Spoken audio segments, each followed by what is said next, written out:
You're listening to the Skeptics Guide to the Universe, your escape to reality. Hello and welcome to the Skeptics Guide to the Universe. Today is Wednesday, February 21st, 2024, and this is your host, Stephen Novella. Joining me this week are Bob Novella. Hey, everybody. Kara Santamaria. Howdy. Jay Novella. Hey, guys. And Evan Bernstein. Good evening, folks. How's everyone doing? It's a fine day. Doing good. Doing all right. Good. Not too shabby. All right, then. Rain finally stopped. Yeah, we're finally in the middle of an actual winter, with cold weather and snow and everything. Really? Yeah.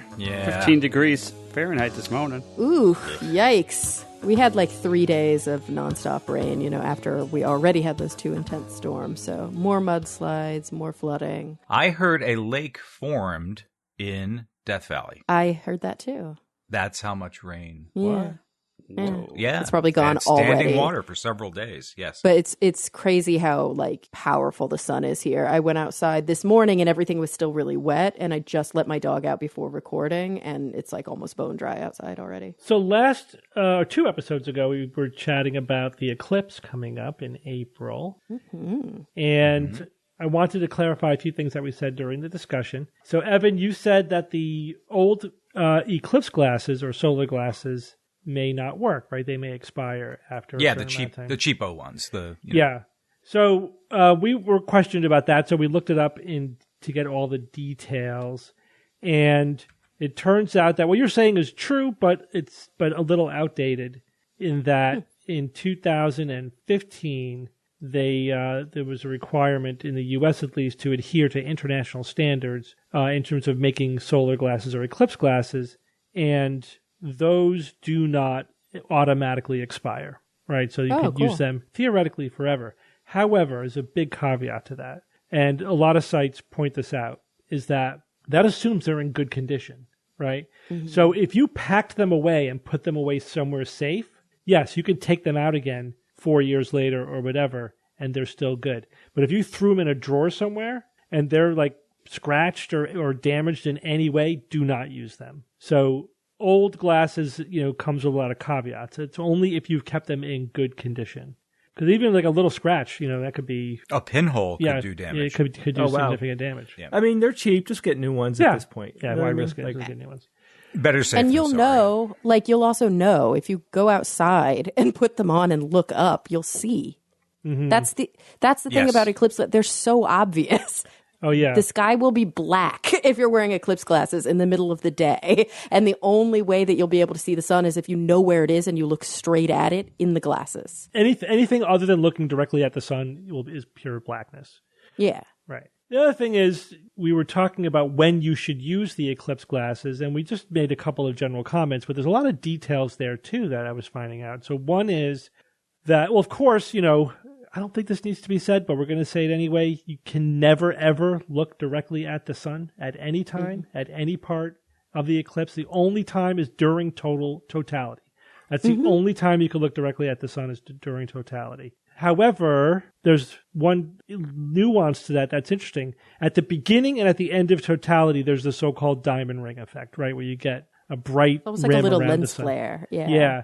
And it lasts for 1 to 2 seconds. So the question is it safe to look at that without your solar eclipse glasses on? And when you say, so here I've read multiple recommendations, but most of the official recommendations from NASA or astronomy or whatever, they say you have the eclipse glasses on when the diamond ring thing happens. When that is done, then you can take the eclipse glasses off. And then at the end of the eclipse, as soon as you see the diamond ring effect, you have to put your solar glasses back on again.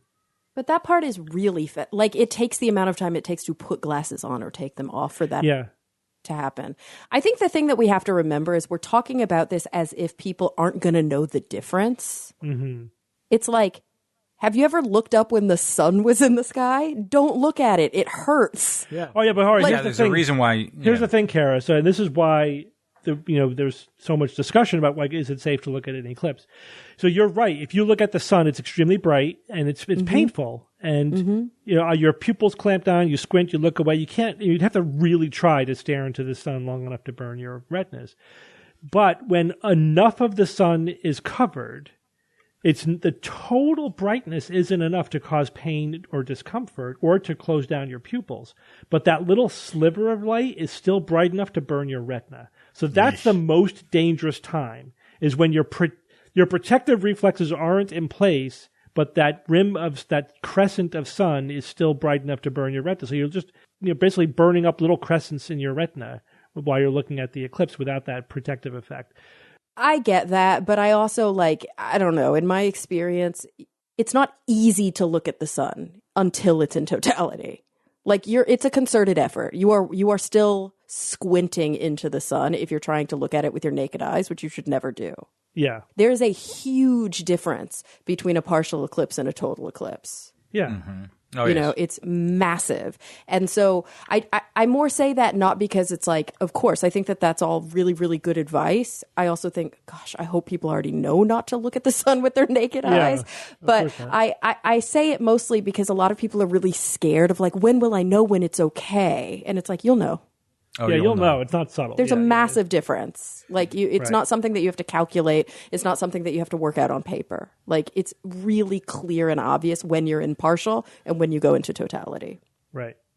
But don't take the lack of pain, Right. during partial eclipses thinking it's okay. I can look at, it's not hurting. I can look at that crescent of sun. No, you can't, because never look at the sun. It will still burn your eye. It'll still burn your retina. Oh my gosh, not a good idea. Nope. And if you want to risk the 1 or 2 seconds of watching the diamond ring, that's fine. Just be careful. Just know that it's very quick, and as soon as that crescent appears, you got to look away and put your glasses back on or whatever.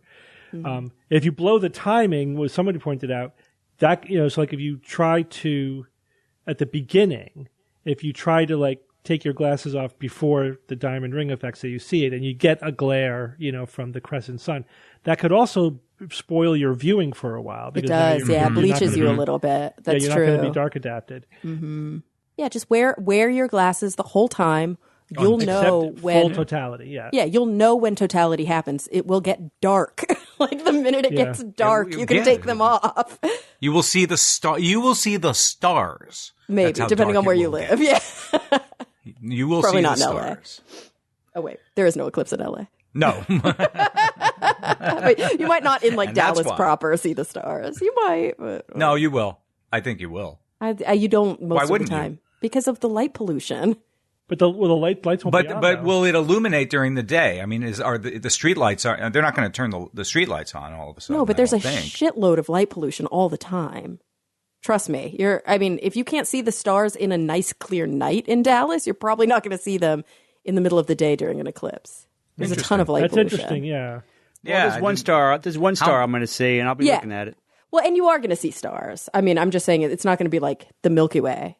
Don't expect during a total solar eclipse for the sky to suddenly look like Death Valley. It's not going to be a dark sky viewing event. Yeah, and also there's still light all around the horizon. So, you might see a couple stars if you're in a place where it's relatively easy to see stars. But it's not like saw stars in Oregon, that's for sure. Yeah, but Oregon is a pretty dark sky. There are parts of Oregon that are really dark sky. And I was at least kind of out in the middle of nowhere. Were you also? Yes. Yeah. Absolutely. Most people probably won't be for this. Some people will be along the path, but yeah, people who are going to major metropolitan areas for it. We're in a metropolitan area, I suppose. That'll be interesting. I don't know. I've never been in this environment, a metropolitan area during an eclipse. This will be a first. I hear people cheering and stuff. It's really cool. Oh, it's going to be amazing. It's going to be so good. Indescribable. All right, guys, let's go on with our news items. Have you guys heard all the hubbub about the pesticides in oatmeal and oat products and Cheerios? Yes. Oh, I read something about that recently. I thought I read something about terrible chemicals. Lead or iron, not pesticides. Am I wrong? The study doesn't bear that out, does it? So there was a study published by the Environmental Working Group, right? Who is, in my opinion, kind of they're an advocacy group, not an objective scientific group, and they tend to always sort of overcall the risk of toxicity, So I always that's a red flag for me if the EWG is involved. But they did a study looking at the levels of a specific pesticide called chlormequat in oat-based products in the United States and in urine samples collected from people in the United States from 2017, 2018 to 2022, and then 2023, those 3 time periods. Why did they do this? Because, so chlormequat is technically a pesticide because it's an herbicide. And what it does is it reduces the growth of the long stem of certain crops, right? So they don't grow as tall. And that helps in a couple of ways. It reduces the risk of that the stalk will bend over or break, and it makes it easier to harvest as well, right? Without adversely affecting the thing you're trying to harvest, right? The rest of the crop. In the United States, presently, it's approved for use in ornamental plants, but not food crops. In the European Union, it's approved for use in food crops like oats. In 2018, the U.S. changed their regulations allowing for the import of grains from the EU that were grown with chlormequat. So we still don't use it in the U.S., but now we are allowing the import of food from the EU that did use it. I was interested in that out of the gate because generally speaking, the EU has stricter regulations and restrictions than the U.S. does. So this was odd that it was flipped. But anyway, so they were measuring, okay, well, is it being found in U.S. food and is it being found in the urine of people in the U.S.? So even before you do the study, the answer is, of course it is, because we went from not having it in the food stream to having it in the food stream. So the result seems pretty obvious. But okay, fine. They wanted to see, confirm that and see how much. And they found pretty much exactly what they were looking for. Yes, many of the products that they tested, and they said all but 2 of 25 conventional oat-based products had detectable levels of chlormequat in it, and with a range of non-detectable to 291 micrograms per kilogram. And they found they found concentrations in the urine of subjects as well, and that concentration increased from 2018 to 2023 because of course it did. Now we're importing oats from Europe that were grown using it. So they basically used this as an opportunity to advocate against the U.S. loosening up, the restrictions on chlormequat, which they're considering doing, and saying, you can, if you want to avoid it, you can eat organic. You could buy organic stuff, right? So they're shilling for the organic industry, and they're, always about like more restrictions on anything, chemical used in agriculture. So the reporting on this has been horrible because they're basically buying the environmental working group's framing of this hook, line, and sinker. For example, a headline from CBS News report, pesticide linked to reproductive issues found in Cheerios, Quaker Oats, and other oat-based food. And then you read the article and it's all just quoting from the environmental working group and without any real context. My first question was what? What do you guys think? You hear this story. What's your first question? There are trace amounts of all kinds of things in our food. How dangerous is the amount of this? Yeah, what's the amount? What's the dose? What did they find? And what's the outcome of that dose? Like, what should we expect from that dose? Exactly. So there are established safety limits. The U.S. has its safety limit. The European Union has its safety limit. In the U.S., the safety limit is 0.05 milligrams per kilogram body weight per day. And in the European Food Safety Authority, it's 0.4 milligrams per kilogram per body weight per day. So you notice anything about the units so far that I've thrown out there? They're kilograms. They're not grams. We're talking metric. So the amount they're detecting in the oats is in the micrograms per kilogram. Yeah, that's right. a millionth of a gram, and right? the safety limits are in the milligrams per kilogram. Thousandth so that's of a gram. 3. That's 3 decimals away. That's 3 orders of magnitude. And they say in the study that the amounts that we're detecting are several orders of magnitude below the established safety limits. Yeah, because they are. And, of course, none of the reporting mentions this, right? I actually did a fun calculation.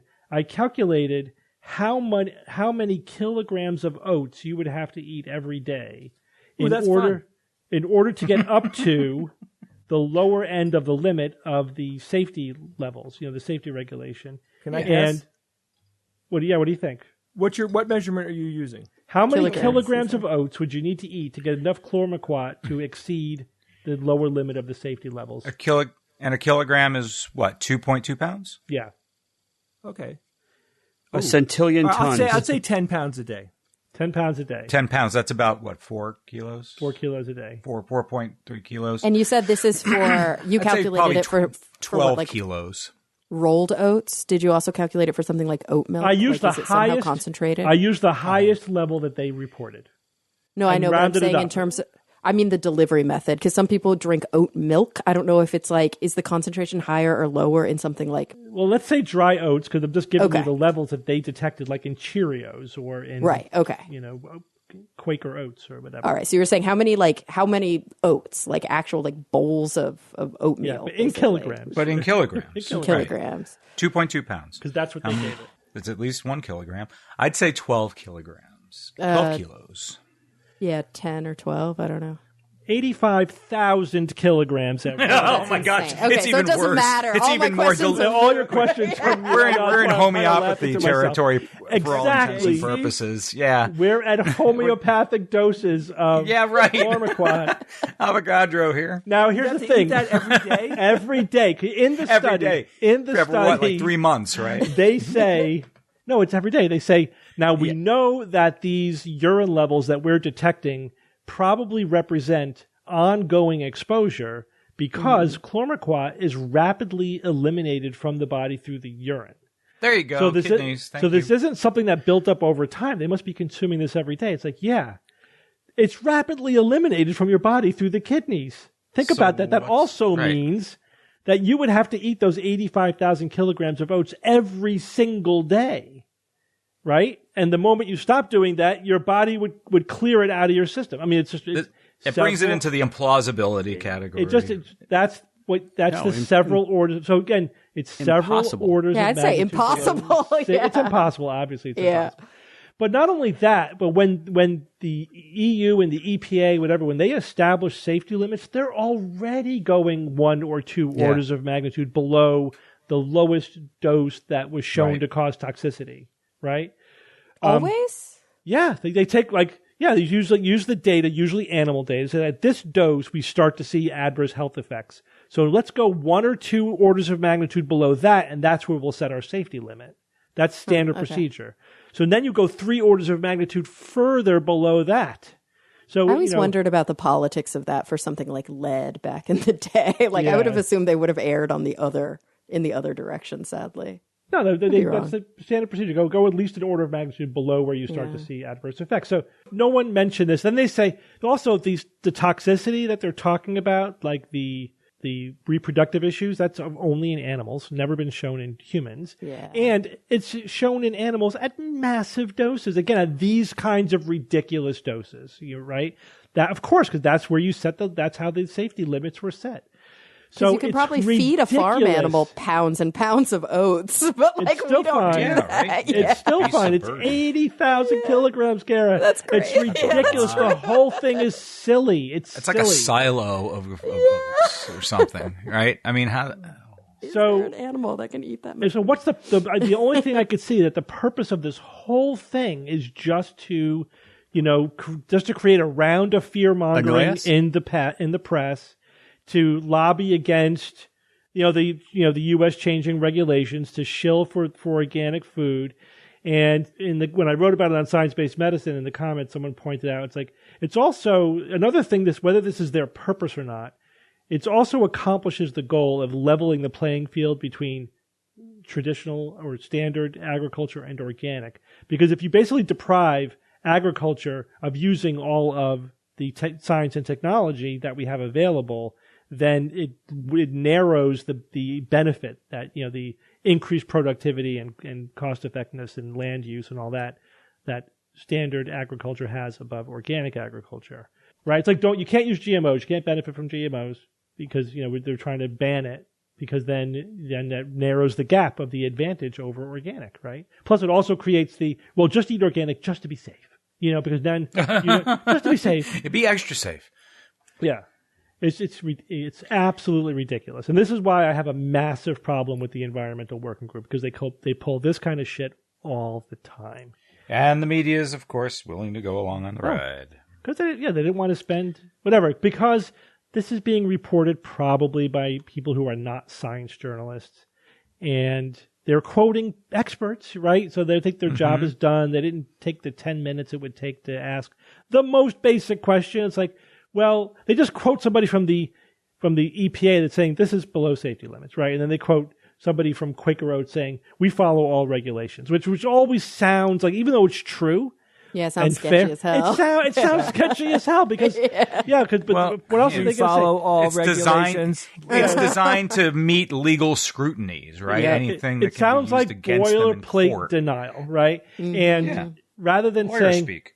we asked an independent scientist to tell us what's going on here and put it into some context for it, and they told us you'd have to eat 80,000 kilograms every day for this to be of any concern. Whatever. Right. Which we don't recommend doing anyway. Which we don't recommend. By the way, kill you which for other reasons. You would die of a million other things before you died of this toxicity if you consumed that much. The chlormequat would be the least of your problems, Yes. I think you would explode like all of your organs first. You would. Probably. I'm getting gassy just talking about this. All right, Jay, tell us about the AI and video. We've been talking about this. Boy. So you guys have heard of OpenAI, right? Everybody has. Well, they recently introduced the next digital demon called Sora. It's pretty, Bob, AI, it's good and it's scary at the same time. So the product is called Sora, Sora, and this is a sophisticated artificial intelligence system that is designed to convert text, similar to like DALL-E or Midjourney. It converts text into photorealistic video, not an image, a video, a 60-second video. This is a massive milestone, and it's another leap in AI technology, and it's a huge step forward for OpenAI's, technology suite. Other companies have text to video, and many others are working on it, but Sora looks to be way ahead of the rest of them. I was doing some research. There really isn't anything to see from any other companies. There's a lot of chatter about this company's working on this company's working on that, but this seems to be the first one to make it to market that has, photorealistic quality. So, of course, there's a mix of excitement for the potential to enhance, the creative space, and we can produce educational content. There's lots of ways it could be used, but there are also a huge list of legitimate concerns over the implications for misinformation, disinformation, and particularly during this critical election period that's going to be happening over the next year. So Sora is unique in that it can generate videos, like I said, up to 60 seconds in length from simple text instructions or a combination of text and images. I know you guys were talking about this on the live stream last Friday. Kara, I don't know if you have, but I could send you a link so you could take a look at what types of video that this can produce. It's remarkable. The videos that I saw, remarkable. One of the best ones I saw was a woman walking down a city street that looks like a neon-lit Tokyo. I would have no reason to think it wasn't real. There was just not one indication in there, to my eyes, that it wasn't real. The human faces, the movement, excellent. Like one detail I saw where there was somebody that was carrying a shopping bag, and it was kind of like bouncing off their leg and moving erratically like a shopping bag would if you're like, hitting it with your leg as you're walking, like that level of quality. So of course, we really won't know the ins and outs until we can use the product ourselves. But they're showing us, of course, the most impactful videos that they came up with. But there's no reason to think that in short matter of time they're going to open this up and we're all going to be using it and it's going to be easy to use. I mean, they show you the prompts, the textual prompts. Yeah, they show you the prompt. And a typical prompt would be like what I wrote. A woman walking down a city street in Tokyo with lots of neon lights. That's all it would take to generate this 60-second video. There's a major creative problem that I think we should discuss very briefly. Steve and I have the most experience with this. This problem with current image creation software, I've used Dolly, I've used Midjourney, and the thing that they can't do well right now is they can't handle specific instructions.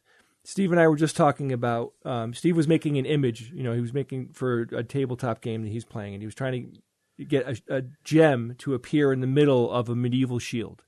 And he just couldn't get the software to do it. And the thing is, it makes you an image, and you can't say, take this image that you just made and add a gem in the center of the shield, because it'll just generate a brand new shield. It doesn't follow the new image. Yeah. So you're kind of starting from scratch every time you go, and you just, you modify the text that you're using to kind of get you in the area where you want it to be. But there is no specific instructions here to change minute details. So if Sora has the same limitation, which I guarantee you it will have, its usefulness in the beginning are going to suffer quite a bit, because you can't say, have the woman walk a little faster. You probably won't be able to do things like that. And that's, if people are going to be using this to make movies and stuff, which eventually they will, that functionality, I guarantee you, just won't be there in the very beginnings of this, because again, the technology is young. It doesn't get, more young than this. But that seems like an easily fixable problem, though. Yeah, I mean, that's just from a creative standpoint. I thought that would be an interesting thing to throw out there, because we have a lot of experience, working with AI image generators, and that's a massive flaw that they all have. So now let's get into, what I think are the big warning signs here, and what I'm worried about, and what the experts are actually saying. So this technology will suddenly put us into a world where we just can't trust anything that we see, and very soon we can't hear anymore. And once they marry, the ability to fake voices, which we could do very well right now, when they marry that to the video footage, people are going to be able to generate pretty much anything that they want, and we're not going to know what's real and what's not real. Now they're saying at OpenAI, they're taking caution, and they have a group called the Red Team that's testing the AI models for safeguards against misuse. This sounds great.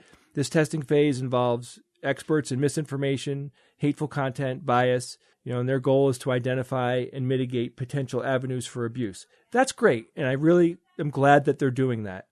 But people will find a way. And, this is just one company. What if a company comes up with this technology a year from now, and they're in, another country that doesn't have regulations? And that will happen.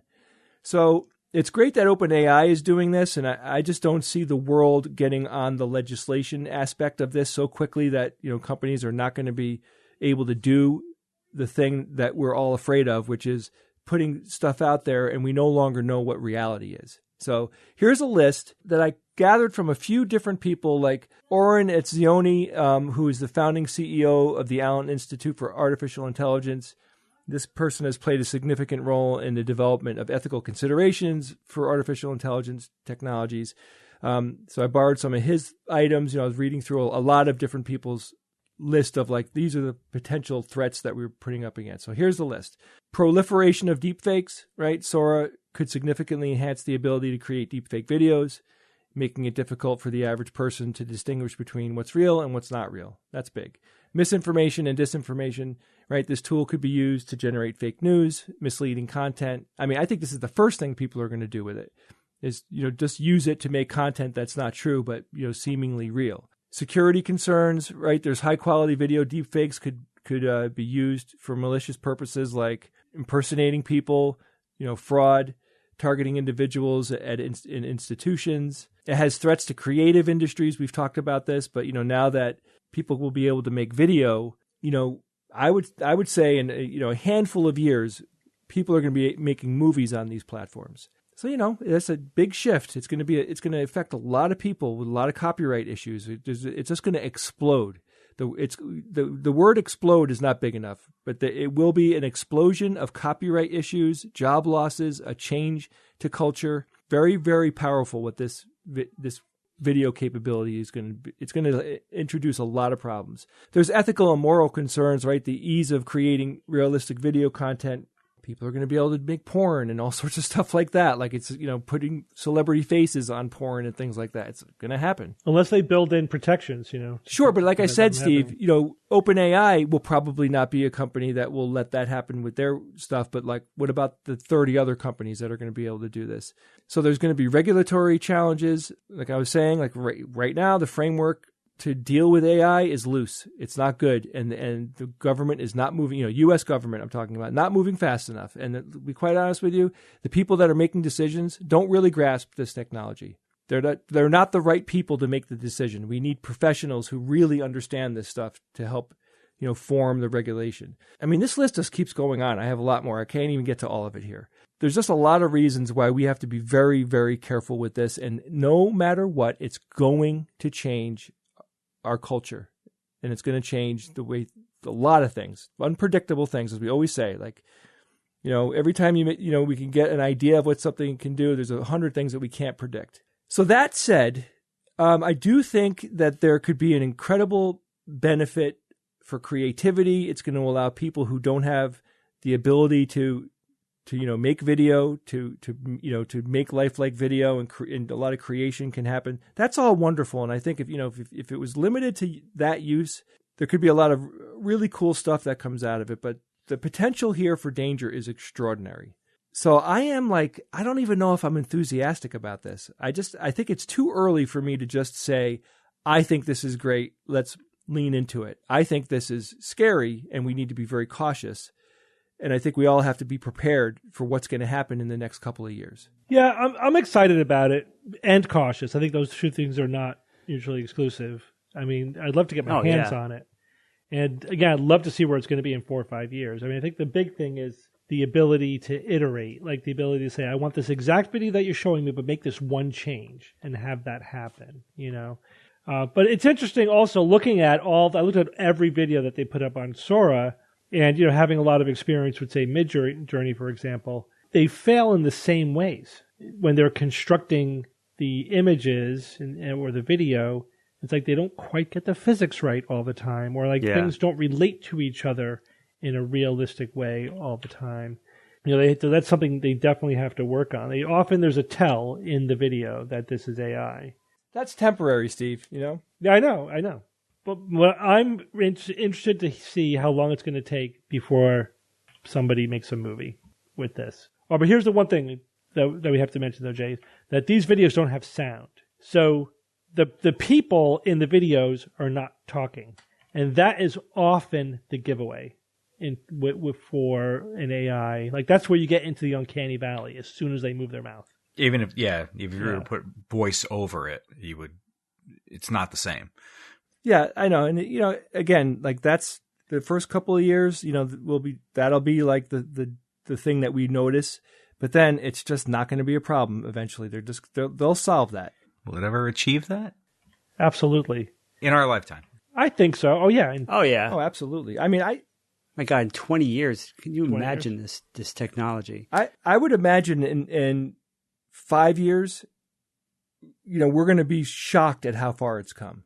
These companies are spending more and more money investing in AI. Like, it's ramping up big time. More and more companies are doing it. Like, let me play devil's advocate. Let me play devil's advocate on that prediction for a little bit, because the other thing that we've run into, guys, and we've personally been there many times with the last 5%. That last 5% sometimes takes as long as the first 95%. Yeah, and that's what we're seeing now. Like, this is really impressive, and we're just assuming that last 5% will be quick.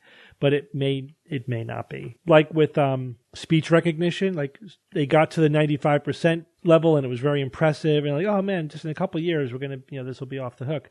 And it took 20 years basically to get that last 5%. Now it's fine, but it took a lot longer than we initially thought. Same thing with self-driving cars. They got 95% there. Same thing. And that last few percent, which makes all the difference, right? But there's also something interesting here, because I think that there's, when you talk about like self-driving cars or the speech recognition, which is maybe a better example, we're talking about something being made that then has to be adaptive into a structured and regulated system. Whereas when we're talking about using AI to like make films, for example, yes, that last 5% to make a Hollywood blockbuster might not be there. But because of the internet and social media, I wonder how good is good enough for certain applications. You're right. Yeah, if you're just trying to trick people, you don't need 30 minutes. You need 30 seconds. Right. Like we need a self-driving car to be safe enough to be on the road. But we don't need an internet film to be perfect for to trick somebody on like Instagram. Yeah, that's a good point, Kara, but I was responding specifically to what Jay was saying about where it's going to be. But like Midjourney right now is great for personal use for things. Like I use it, Jay and I are using it for our gaming because it doesn't matter if it's effed up. It doesn't matter if it's not quite right. It's cool. Cat with five arms, right? It's conveying what we want it to convey, and it's like, don't worry about that little ditzel. Who cares? But yeah, if you're trying to put out a film, right? Or if you're trying to be photorealistic, to fool people, then you're setting a specific bar.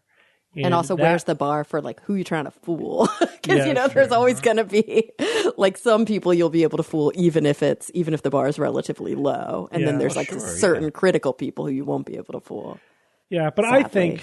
I think right now, if you wanted to put out one of these fake videos of a celebrity, a known person, talking and saying something that they didn't say, and you paired it with the speech simulator as well, I don't think we're at the point where you wouldn't be able to tell the difference. I think it would be pretty obvious. Yeah, we're probably not. But I would also say we might be at a point right now where even a haphazard job of some sort of political disinformation video still convinces enough people to it move moves the needle, right? Yeah. And in the U.S., all you got, put your thumb on by 1%. You just got to put your thumb on the scale. That's all you need. Because there's always going to be some credulous people. Yeah, for sure. Or how about this? Somebody is videoed, is recorded, and it's legit. It's real. It's reality. And they say, "Oh no, that never happened. That's a plausible fake." deniability. But no, it's not a fake. It's absolutely real. A lot of people will believe that. Oh yeah, he didn't really do that. To get out of a sex scandal or some racist thing they said in the past. They can say, "Oh, somebody just made that up." Oh, fascinating. That's another angle. Yep. Oof. All right, Kara, tell us about university rankings. Yeah, so this is an interesting article that I came across in both The Conversation and also, interestingly, in PhysOrg, which was about, are university rankings scientific? Are they helpful? Are they harmful? And I didn't realize, but an entire panel was actually convened. It's called the United Nations Universities International Institute for Global Health. They have something called the Independent Expert Group, which convened to actually look independently to the claims made by these global university ranking systems to see, A, are they valid? B, are they helpful or harmful? And, I think I went in a little bit skeptical, I don't really buy it. There's probably too many variables and it's probably a little bit biased, but I didn't realize that there's kind of a lot wrong here. So they, in their big kind of position paper, make multiple claims. The first one being that university rankings are just conceptually invalid. Just as a concept, it's not going to make sense to rank universities, because there are too many factors and each different ranking organization looks at those factors differently and they're not transparent about how they rate them. And so they looked at the 4 main ranking companies, and I use the word company intentionally because these are all for-profit systems. And they are, I can't say this one, so I'm going to call it QS. It's a British one, Quacquarelli Simons. I'm not sure how you pronounce it, so I'm going to call that QS. The Times Higher Education, which is shortened to the THE. The Shanghai Ranking Consultancy, that one's in China. And then the U.S. News and World Report, which most of our American listeners would be more used to hearing. The first 2 are British. And so they looked across those 4 ranking systems and said, first of all, there's a conceptual problem with rankings. It just doesn't make sense to put all these different institutions of public or of higher education into one big bucket and then put them in some sort of rank order. They also concluded that the methods that are used by these different systems are usually really opaque, and some of them are actually blatantly invalid. So, they're saying, hey, listen, if we were peer reviewing this, if this was something that was up for peer review, it would not pass muster. So why are we able to kind of societally use these rankings to try and guide behavior? A few more big takeaways. They tend to be biased towards research institutions, towards STEM subjects, so science, technology, engineering, and mathematics, and away from things like political science or liberal arts. And they tend to be biased towards English-speaking universities and scholars. They also make an important point, and they've had some spin-off papers about this, about how they tend to be colonial in nature. So what ends up happening is you have these national, global, and regional, I said those in a weird order. Let's try that again. Regional, national, and global inequities that have existed because of things like structural racism. And then you consistently rank as the highest only the institutions that have the most financial backing. And so what you do is you just like deepen those inequities, right? Because now all of a sudden you're saying, okay, this is the best school. This is where all the funding should go. And it just gets driven more and more up. And then just a couple of more things. They also said that they believe that these rankings undermine the development of higher education as a sector, because instead of sort of fostering shared responsibility, they're incentivizing these sort of like self-serving, short-term stances for universities to take. Like, what can I do to go up on the rank this year, instead of saying, what can I do for education globally? As a part of that, also, just that short-term ranking cycle is a really big problem, right? They're thinking more short-sightedly. There's a few more other issues that they talked about. Oh, this one really gets to me. Apparently, there's this massive conflict of interest that takes place because these ranking systems are, again, developed and utilized by for-profit companies. And they claim to be impartial about their judgments, but then they sell advertising and performance-related products like consulting services to the very universities that they're ranking. So they'll be like, you want to get higher on the list, we can teach you how to do that. And it's like, that's a blatant conflict of interest. There are a lot of problems here, and their big takeaway is probably we shouldn't be doing this. Probably universities should not be engaging in the ranking system.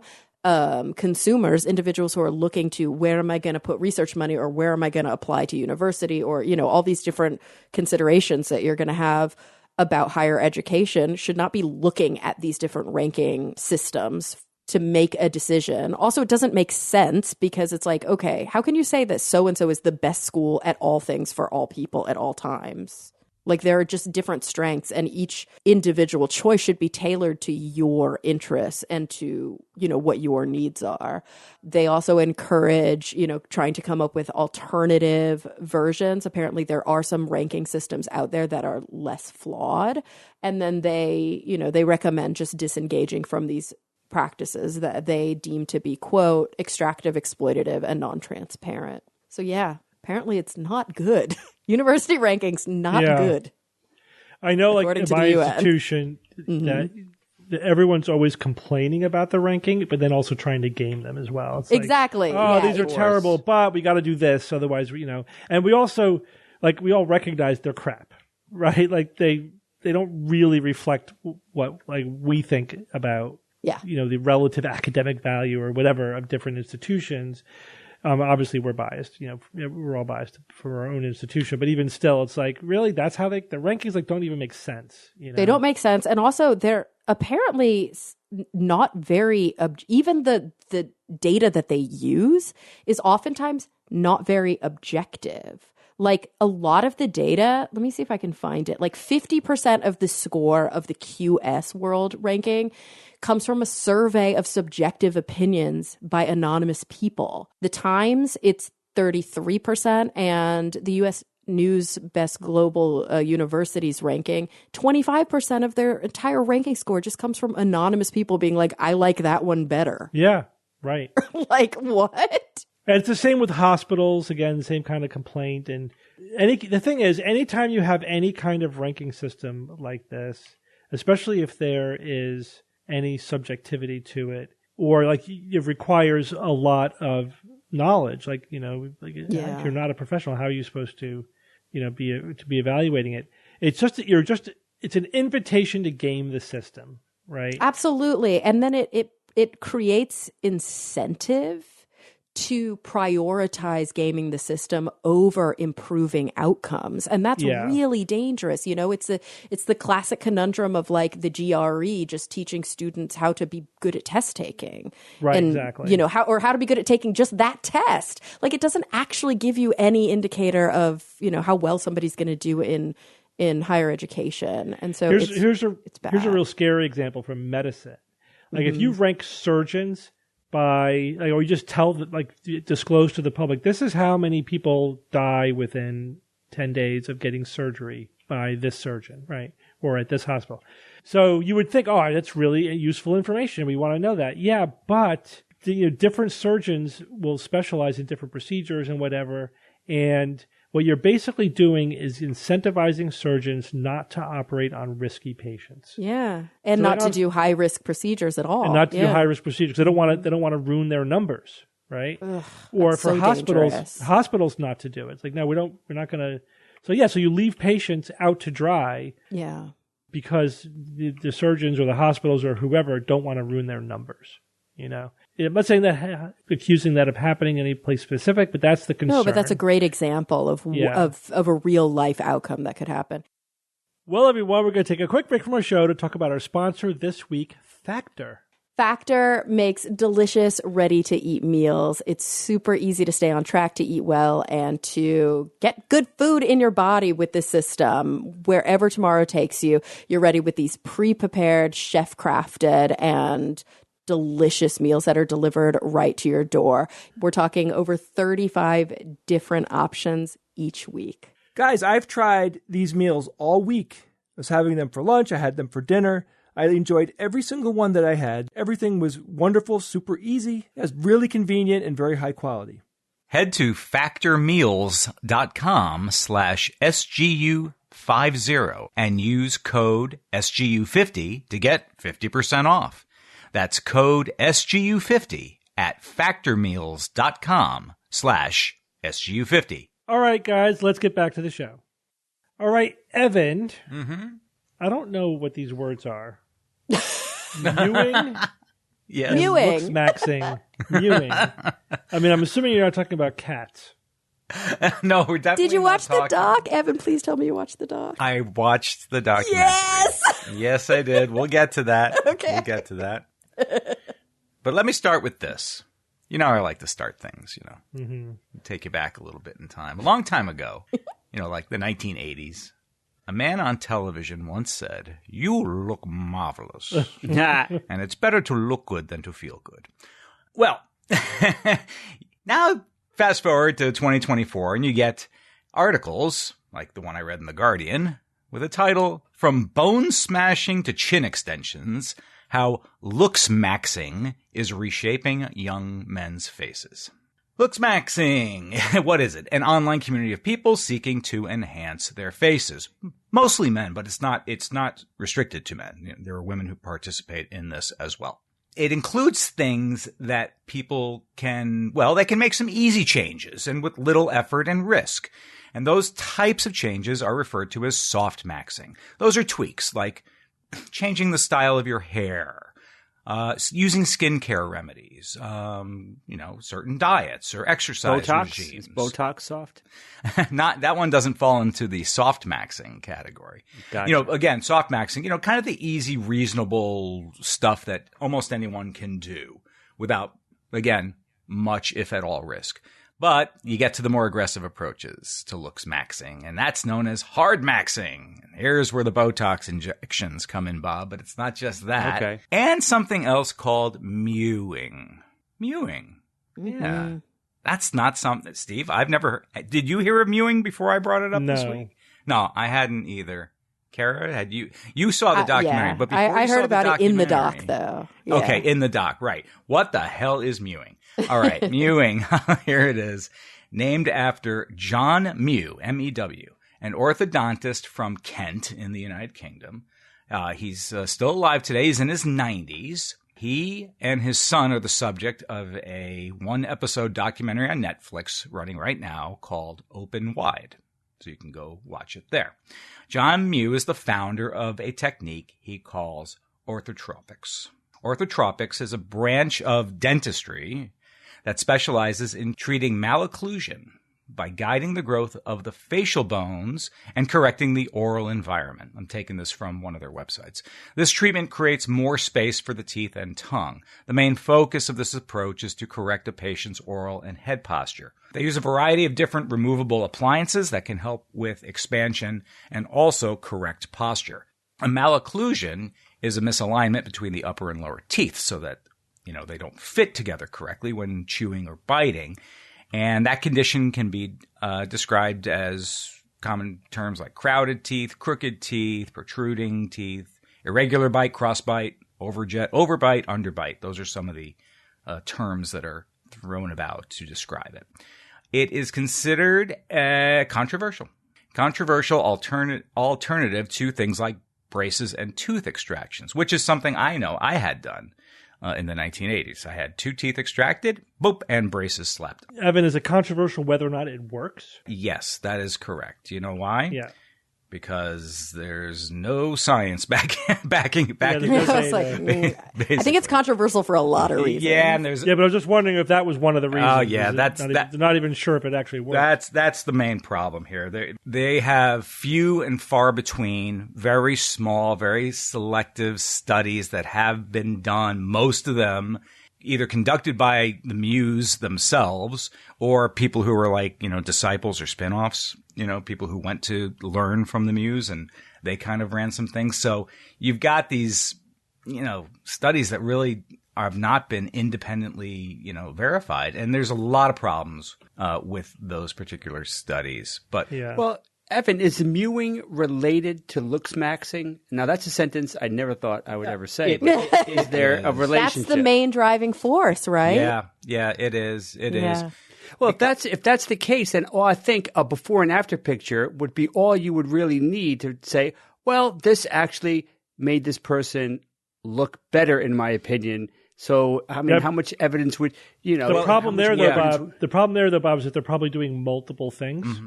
And therefore, it's hard to ascribe one thing to why they look better. And also, it's subjective. And it's very subjective. It's subjective. And also, some of these pictures, they do look better, which is probably why they've been able to, keep doing this for so long. But what is it actually because of? The picture in the article that was in the group email on this, it showed a before and after of a kid. Now, granted, it was a 3-year difference, so some of this difference is just growing up. How do you determine the difference, right? Yeah, Bob, it's growing, it's grooming. He's got a beard versus not a beard. Yep. It's a dramatic difference, and I would just like to. I'd like to know, and I know it's probably hard, what exactly was done to achieve that effect, because I think the impact was impressive in that one picture, which I have no history of. Who knows? They could have even manipulated it, in many different and how ways. cherry picked was that? Yeah. Well, Evan, right, that as well. It's like a 3+ year process, isn't it? It is, and even longer if you're older. Yeah. Because you're for younger people, apparently it doesn't take as long. But you would have to go a very long time using this technique to possibly see some results. How long would it take for me then? You'll look great in the coffin bath. Awesome. Again, no real good studies on this. However, there is an orthodontist. His name's Kevin O'Brien. He runs what's called O'Brien's Orthodontic Blog. He's an emeritus professor of orthodontics at University of Manchester in the United Kingdom. And he's been following this for many years and been blogging about it kind of regularly, especially as it pops up. And he did one again kind of recently. It was last year. And what he said in this particular blog post, because he doesn't, again, he's of the position that no real good science to back this up. And in fact, some of the claims that are made by maybe not the Muse directly, but, some of their disciples and stuff, including helping with your sleep apnea and helping with breathing and swallowing problems, speech disorders, sinusitis, among other things. It starts to kind of, they kind of lose control of the narrative in a sense. And then you start promoting this thing as being able to help you not only look better, but also start impacting your health in various ways. But that aside, there was a recent, they call it an investigation. What it is, it's a master's thesis. So I guess it's a non-published study in a sense. What they did in this particular investigation, they're calling it. Well, master's thesis should be published. According to Kevin O'Brien, he reported recently on a study or a retrospective investigation is technically what this was, in which he says this: I came across a well-written MCS thesis from the University of Alberta, in which they analyzed cephalometric radiographs of 102 consecutively treated patients.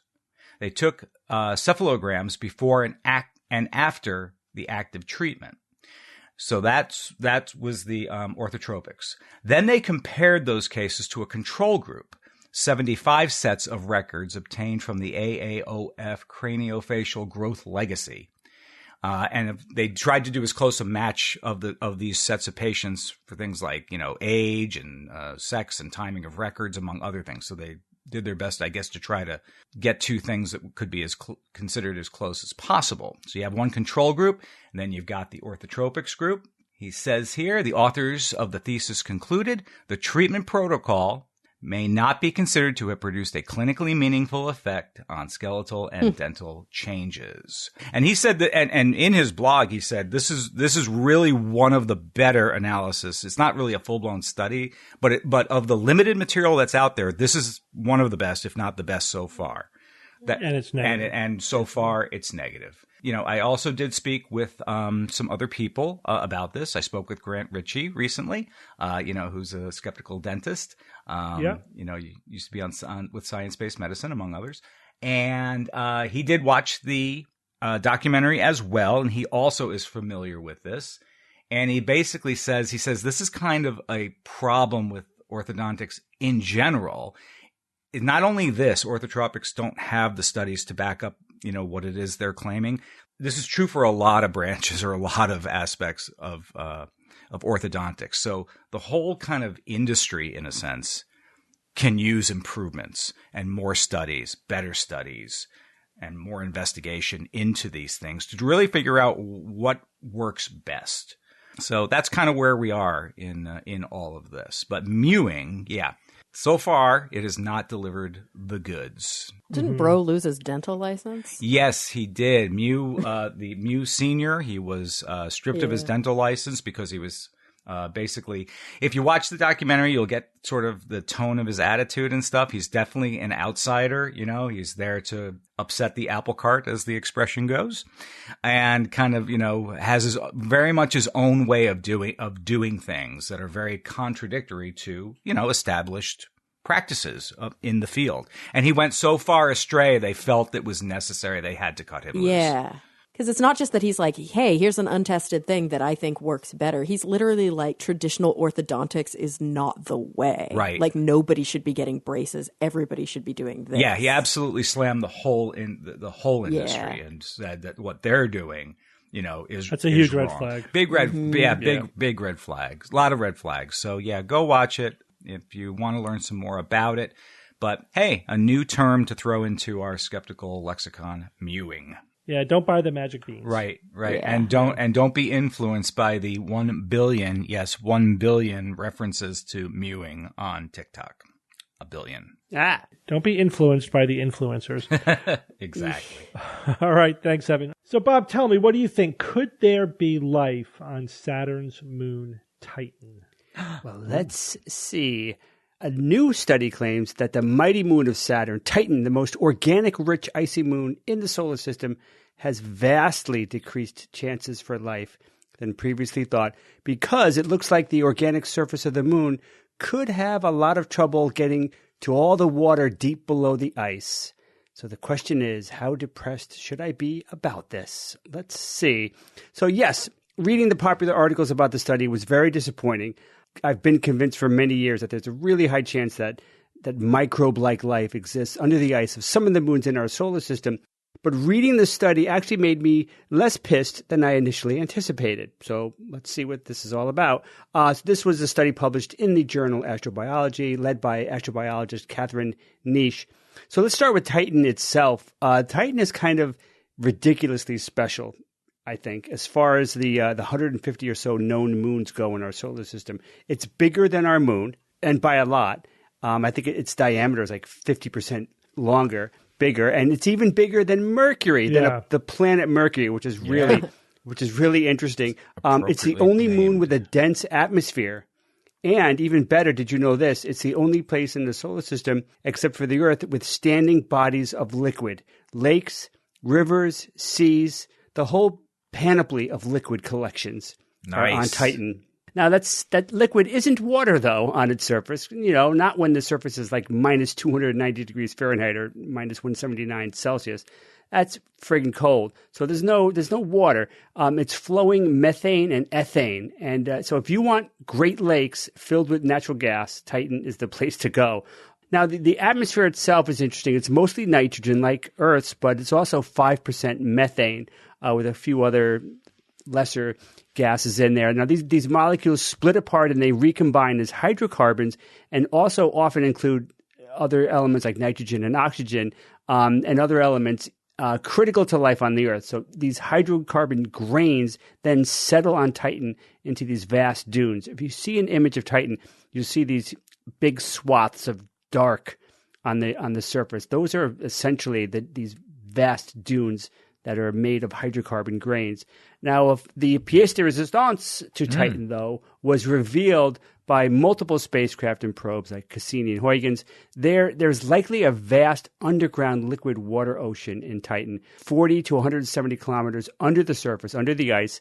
And ocean may even be too meager of a word, because estimates put its size at 12 times the amount of water found in Earth's ocean. So that's just a lot of water, 12 times. Now, water itself, finding water will always and forever be exciting when searching for extraterrestrial life, right? Ultimately, why? Because water is the best solvent that we know of. It's all about being a solvent. It can dissolve more substances than any other known liquid. It's often called the universal solvent. It's not really. There are some types of molecules that it cannot really dissolve very well, but it's essentially, it's the best that we've ever come across. Any life that's evolving anywhere that's based on chemistry would just basically drool at the water's ability to facilitate chemical reactions and easily shuttle nutrients and materials where they're needed. It really is amazing in that way. Such organic nutrients are all over the surface of Titan, right? I mean, it's raining hydrocarbons, but the water is many kilometers below the surface. So how do these two crazy kids get together? Because, if you really want to have some sort of life happening, they got to get together. Now, the leading theory is that this mixing of the hydrocarbons in the water is provided by billions of years of essentially impacts, asteroids, comets, what have you, impacts on Titan. And you can even see the craters on the surface before they're weathered away by all this activity down there. The critical question, though, that the researchers set out to answer, as they say in their study, was how much organic material can be transported to Titan's subsurface ocean through the foundering of melt in Titan's ice shell. That means that when a large impact crater is formed on Titan, it fills with melt, which is just melted ice and mixed in with these organic compounds. And they can persist for millennia. They don't just freeze over fast. They can last for quite a while. So they persist in that form. But since this is denser than the surrounding ice, it can founder, they call it, founder or sink into the planet. And the hope is that it not only reaches the water deep below, but it also can be a long-term source of organic material for millions or billions of years even. So now, okay, the bottom line of all their calculations, and man, did they do some calculating. It was really interesting. They came up with an estimate of how much glycine could be supplied to this sub-ocean each year. So that's what they were going for. Now, they use glycine because it's the simplest amino acid, and we all know, right, amino acids combine to make proteins, which are arguably the most critical and versatile molecules of Earth based life. So if their calculations show that a lot of these organic molecules in the form of glycine can go from Titan's surface to the subocean based on all this impact cratering data that they've amassed over the decades, then the chances of life being on Titan go way, way up, right? That would be a major discovery. That would be a big enough discovery to warrant at least one heavy night of drinking, I would say. It would be really big news. The number, and everyone here probably would have already heard about it if that were the case. The number that the researchers painstakingly arrived at in the study was no more than 7,500 kilograms per year of glycine. Now, that is approximately the weight of an unladen African elephant. And that is not good. That is not good news. 7,500 kilograms per year into a volume of water 12 times that of all of Earth's oceans. That's a disappointingly low number. It's really like, oh man, that's like almost nothing. Astrobiologist and study lead Catherine Niche said, unfortunately, we will now need to be a little less optimistic when searching for extraterrestrial life forms within our own solar system. The scientific community has been very excited about finding life in the icy worlds of the outer solar system, and this finding suggests that it may be less likely than we previously assumed. In the study itself, the researchers say it's unlikely that the calculated fluxes are sufficient to maintain a detectable biosphere. So that implies that even if there is some sort of detectable minimal biosphere there, it wouldn't even be detectable, and we wouldn't even know. Even if it were there, it'd be so tiny based on this meager amount of glycine that could theoretically actually get down into the subocean. Yeah, that's down at chloroquat level. Yeah, right. Indistinguishable. The study continues saying our calculations suggest that even the most organic-rich ocean world in the solar system may not be able to support a large biosphere. So very disappointing. That was kind of a bummer when I was reading that. But how definitive is it? How many assumptions went into it that could be wrong? I think in terms of the amount of glycine that could get in there, it might be rigorous enough to be considered definitive. I would wait until that's, peer reviewed to really, understand that. But I think the takeaway for me anyway is to put this into perspective. The limitations of the study, I think, are pretty clear. It's very narrowly focused. It's on predicting water and organic molecules sinking from inside craters. That's it. That's really the only thing they looked at. And that, of course, they did that because that's the leading theory of how it gets down there. But who knows? There's lots of important caveats and assumptions that they make. And they mention many of them in their study, which was nice to see. They say, for example, in their study, biomass generation depends on a variety of other factors that are beyond the scope of this discussion. For example, extremely low energetical? Is that really a word? Extremely low energetical microbial maintenance needs or mortality could allow a population to grow to a large size despite a small biomass production rate. So they're saying that there could be microbial-based life that just doesn't need a lot of maintenance. It just doesn't take a lot of biomass to sustain them, or maybe they live for a really, really long time, and that could have a really big impact on the type of biomass that's down there. They also say that sources of energy other than glycine could be considered and yield higher biomass production estimates. They also talk about some of the other assumptions they made about local environments, temperature, pH, pressure. All of those estimates, if they're off, could have a dramatic impact on their conclusion. And they also just kind of have a throwaway mention of another study that says that the conclusion appears to be for that study that a significant contribution of organic compounds may have leached from Titan's rocky core into the ocean. So, okay, the bottom line, we simply don't know much about the rocky interior of Titan and how that could influence its ocean. We have really no idea what's going on down there underneath that surface. And there's even other things like there could be some sort of unidentified plate tectonics that could facilitate mixing.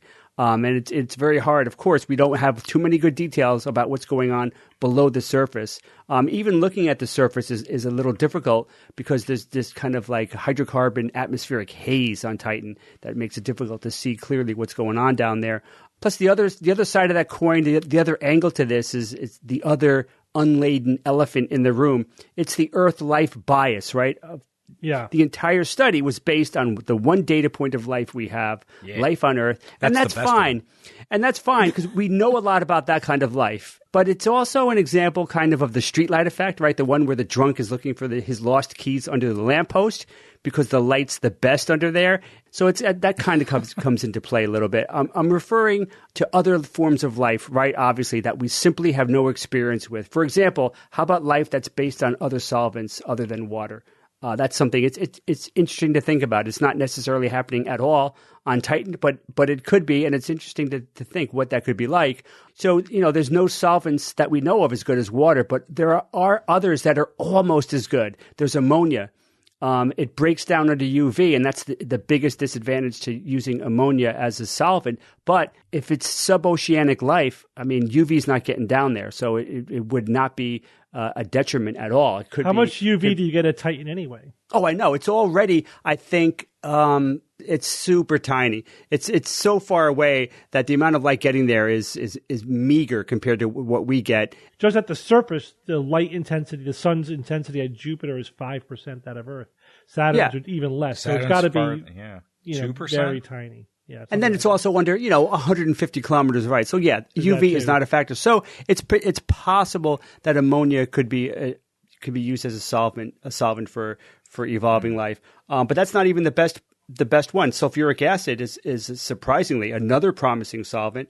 And the best non-water solvent that's been identified appears to be carbon dioxide. So there's all these other options that are possible. The other angle to this, the other thing that kind of annoyed me was when they were making throwaway comments saying that if Titan's subsurface ocean is not habitable, it does not bode well for the habitability of other known icy worlds. I mean, don't go throwing shade at Enceladus or Europa because I don't think it's fair to compare them because we know that there's no real hydrocarbons littering all over those icy moons. But there's other evidence that there are subsurface hydrocarbons, like Enceladus has those, is spewing out subsurface material that has identified organic compounds. So there is reason to think that there is something going on underneath there that could potentially develop into some sort of life. So I would not take this latest news item about Titan, how one specific method of mixing hydrocarbons and water doesn't look good. I wouldn't be too disappointed, especially when considering other icy moons. I'm still holding out a lot of hope for Enceladus and Europa. Yeah, I agree. And Ganymede. I think Ganymede's another good option. All right, thanks, Bob. Jay, it's Who's That Noisy time. Okay, guys, last week I played this noisy.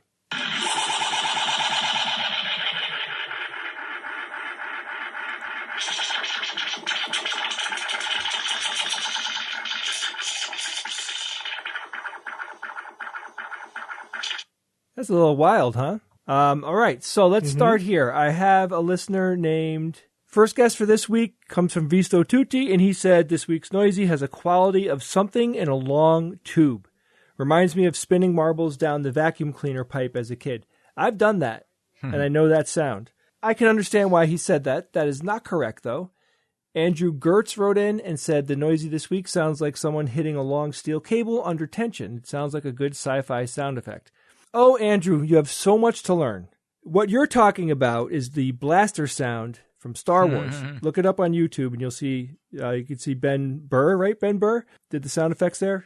Really cool video of him discovering that sound. Very, very interesting. Anyway, Evil Eye wrote in and said, it sounds like a drum with a cord across the head being pulled over the head and wiggling back and forth, like Glenn Coach used his drum video monkey chant. That is not correct, and I don't know what the hell you're talking about. You're going to have to send me a picture for that one. I didn't quite understand that one.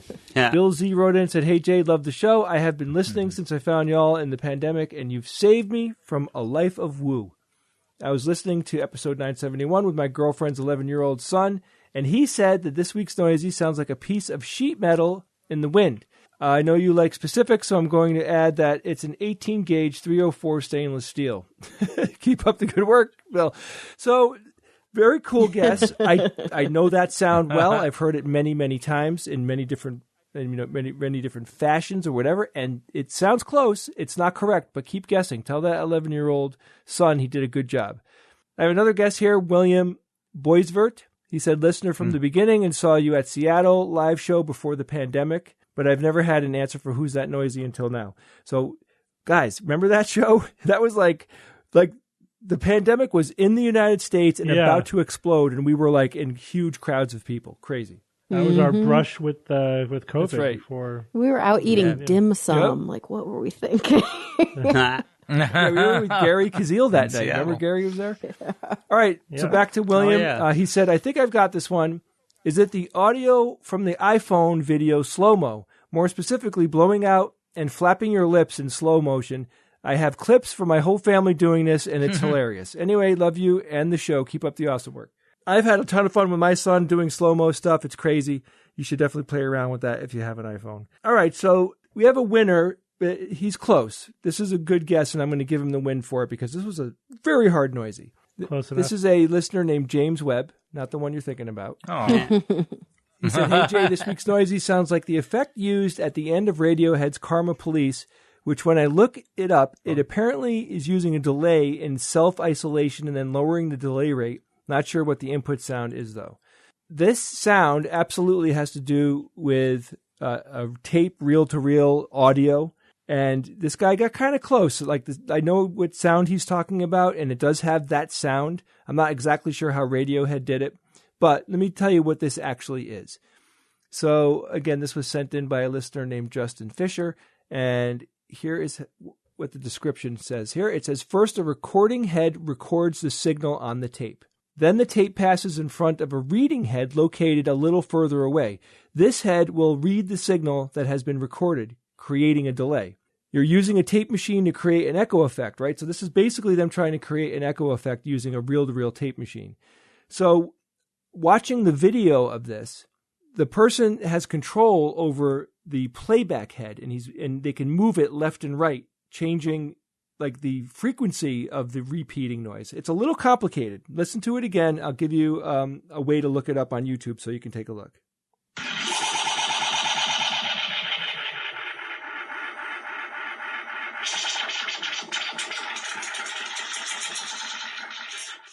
So you could look up on YouTube origin of the delay tape echo, and you could see a video of somebody manipulating like a big reel-to-reel and changing the position of the reading head. Very cool, very interesting sound, and as analog as you get. I really, really thought that was cool. All right, I have a new noisy for you guys this week. This noisy was sent in by a listener named Sam Fieldman.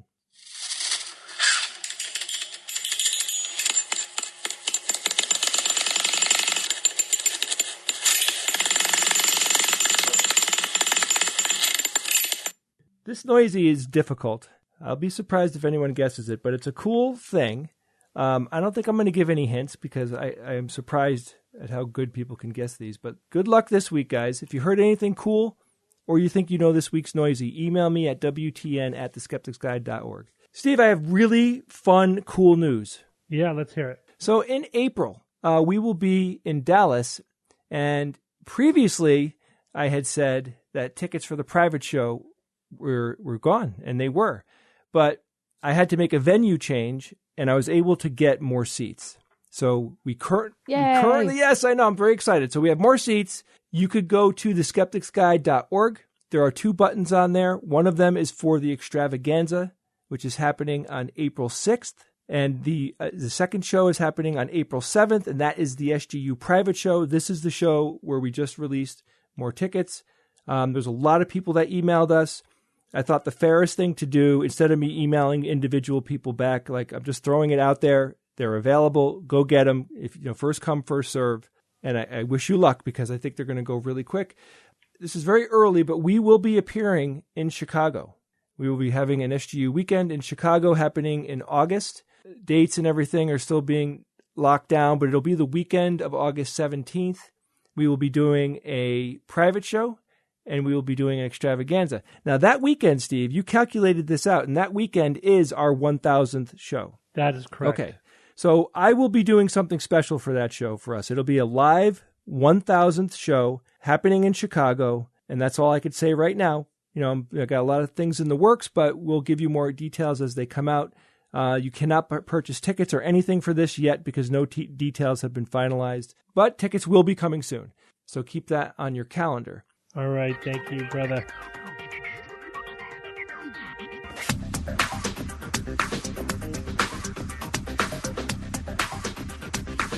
We are joined now by Chris Smith. Chris, welcome to the Skeptics Guide. Well, thank you very much for having me, and what an honour this is. I've listened to your programme many times, and many colleagues listen to your programme. And it's a bit like when Robbie Williams said, I wanted to be an oasis. Well, this is my Robbie Williams wanted to be an oasis moment. So thank you for having me. That's very kind. Thank you so much. So, Chris, you are from the Naked Scientists podcast, which I've listened to many times, so right back at you with all of that. But I was reading your website in preparation for this, and it says that the Naked Scientist podcast was created in 2001. Whoa. Yeah, it was. That was before podcasts existed, though. So I guess you were just a recorded radio program at that point? It was really interesting, actually, because I started making radio programs in 1999 as a mistake. Ended up in a radio studio by mistake. I was a medical student in the middle of my PhD, in the middle of my medical degree. And after doing that for a year, we actually started, having appeared on other people's programs, making our own science radio show on commercial radio. This is something we just do once a week when we had some free time. And the audience wasn't huge for that commercial radio station. I think we probably got 5,000 or 6,000 people who would tune in live to that program, but it was on a rock music station. I mean, that's not bad for what was ostensibly a local radio broadcast on a rock music station where science was definitely not normally part of the station vocabulary. But it occurred to me that with the internet becoming sufficiently robust by then, it was the year 2000, we probably could get away with putting reasonable sized files, audio files, online, and then just giving them away for people to download, because at that time it was beginning to become a thing that you'd try and put your radio show or whatever on the internet as well. But people were using real audio. Do you remember those days of Real Player? Yeah. Or as one friend dubbed it, Real Virus, because he used to install all this other overhead and all this baggage on your computer and basically hijack your computer. And we thought, well, why are we tethering people to their desktop when actually probably people would quite like to listen to us on the go? So we just created a way that people could grab the program as an MP3 compressed file and take it away with them. And initially just they had to come to the website to do that, but there was already this concept of RSS, really simple syndication. And it wasn't much more to then say, well, instead of pointing that at just a web page, you could actually point that at an audio file. So we started doing that. And of course, this is what became known as podcasting when iTunes entered the fray, and Ben Hammersley pointed that this was something that we could call podcasting in Wired magazine about 5 years later. So we were already doing that for quite a few years. And of course, when podcasting then became really quite significant, we were already doing a lot of it. And there was one iTunes music store for the world, and we were about number 3 in it. And I blew up a couple of web servers doing that.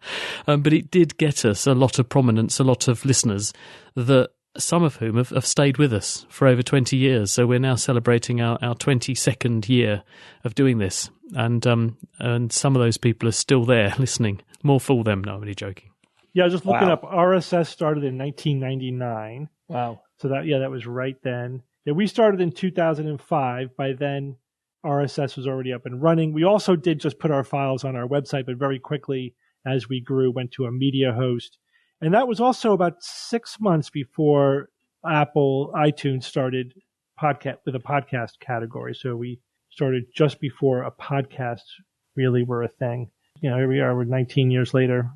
It's been a wild ride. It's interesting, isn't it? Because I remember having a conversation with someone at the BBC, and they were busy trying to design formats and ways that would get people tuning into their radio station. And I said, look, in the future, people are going to jump in their car and they won't have an FM radio. They won't have an AM radio, definitely not.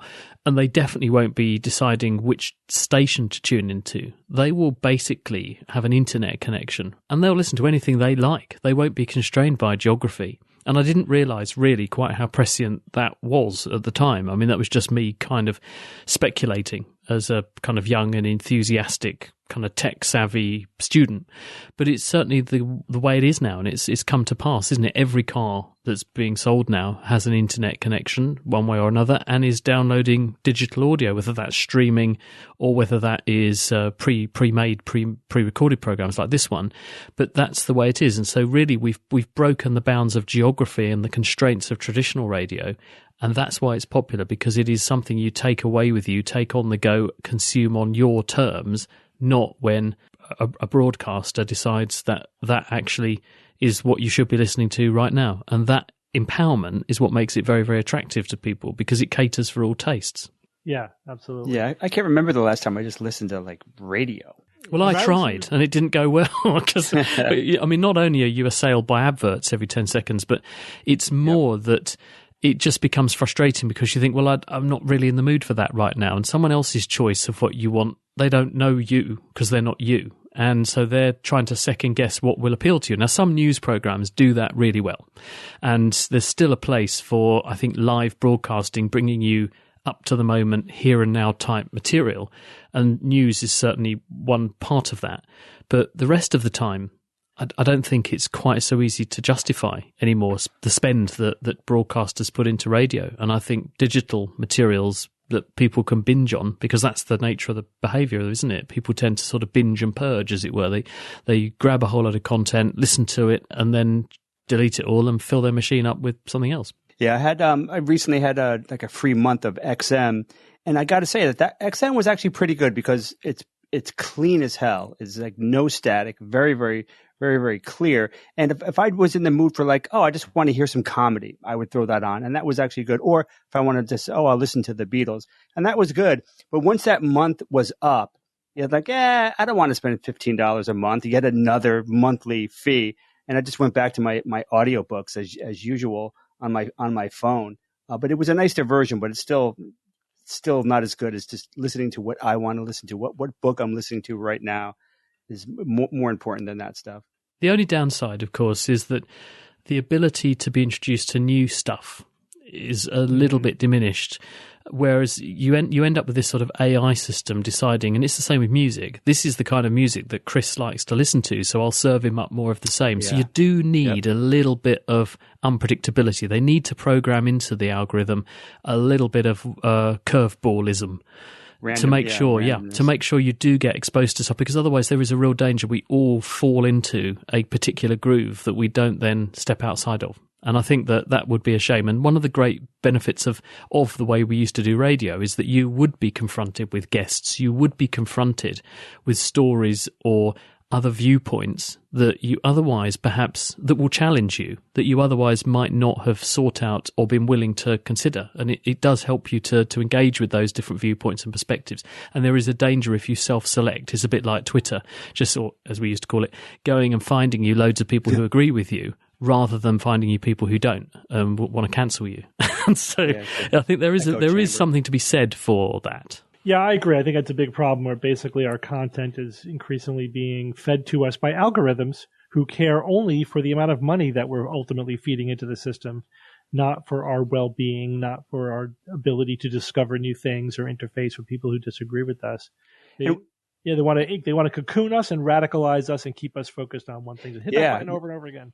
Remember, Steve, I think we were talking on the show once about how YouTube, if you follow the algorithms, certain algorithms on YouTube, it leads you down a very nasty and dangerous rabbit hole of increasing, extremism in the videos that they want you to watch. I just watch videos about how to repair Land Rovers, which is my present project. Yeah. So actually, I don't end up down too many rabbit holes, but just people who do geeky things like me. So I'm pretty safe, I think.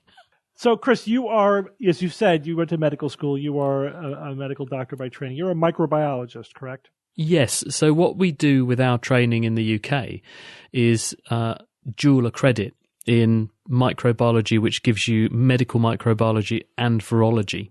So as a virologist, I can go and flirt with bacteria as well, but my real focus is viruses. And so you can imagine with what the world has just been through, that was also a pretty hectic ride, because how many virologists are there that make radio programs. I mean, we have a program on the BBC, on national radio on the BBC, a program on national radio in Australia. So you can imagine that I was quite busy over the last few years, as well as doing our own stuff. So I would basically go to the lab, do the day job, come home, and then sit there and do I did 3,000 interviews over the pandemic for pretty much every network in the world, as far as I can make out. But it was great for brand awareness. I mean, I was at the point where people would actually come and say hello in the street, because this was television as well. So I had my sort of moment of stardom, and luckily that sort of faded now, because I was getting stopped in supermarkets and people would start asking me for travel advice and things like that, and it was getting a little bit frustrating. But no, it was lovely actually that people seemed to really be grateful for that effort that we went to try to make the information clear for everybody. Well, Chris, just wait 5 years. You're going to be just hankering for the next pandemic. You're going to be just like, come on, bring it. Well, you know what they say, never waste a good crisis. And and other people often say in the same way that we're running out of anti-malarials now, and people say, well, we need another war.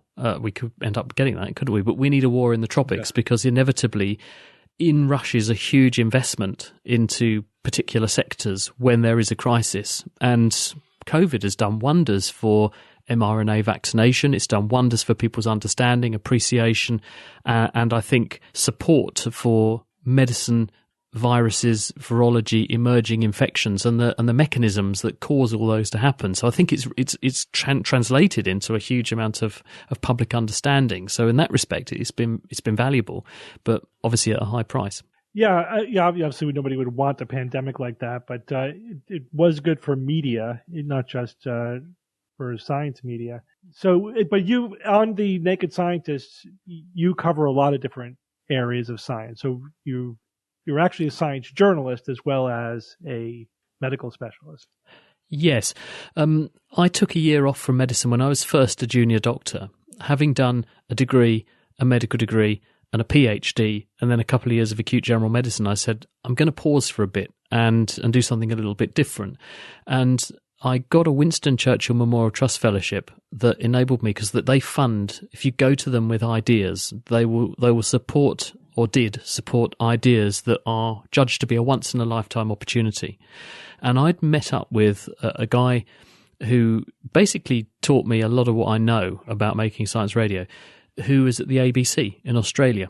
And he said, we'll fix it for you to work with us for 6 months to a year. Come and join us in Sydney at the ABC, and all you've got to do is worry about how you're going to get funded. And that's why I got this funding from the Winston Churchill Memorial Trust, because I said, look, I have the opportunity of a lifetime. I've started this thing. It's a small-scale radio program and internet radio show, which is what we were calling it in those days. And I said, the thing is, I've never had any proper formal training in how to be a journalist. I'm getting tens of thousands of downloads from people all around the world. I think this is going to be quite significant, but I really think out of a sense of responsibility, I need to make sure I'm doing this right. A, not to waste the opportunity, but B, to make sure I'm doing justice to science as well.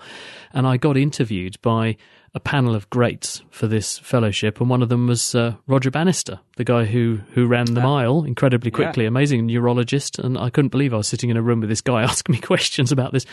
But I made them a pitch, and they agreed to fund me. So off I went to Australia, and I joined the ABC for 6 months. My wife went as well. She worked doing emergency medicine at Manly Hospital, which doesn't exist anymore. It's a housing estate now. But we had the most amazing time living in Sydney. But I, while I was there, did some research at the university at the same time, but spent most of the week at the ABC each week.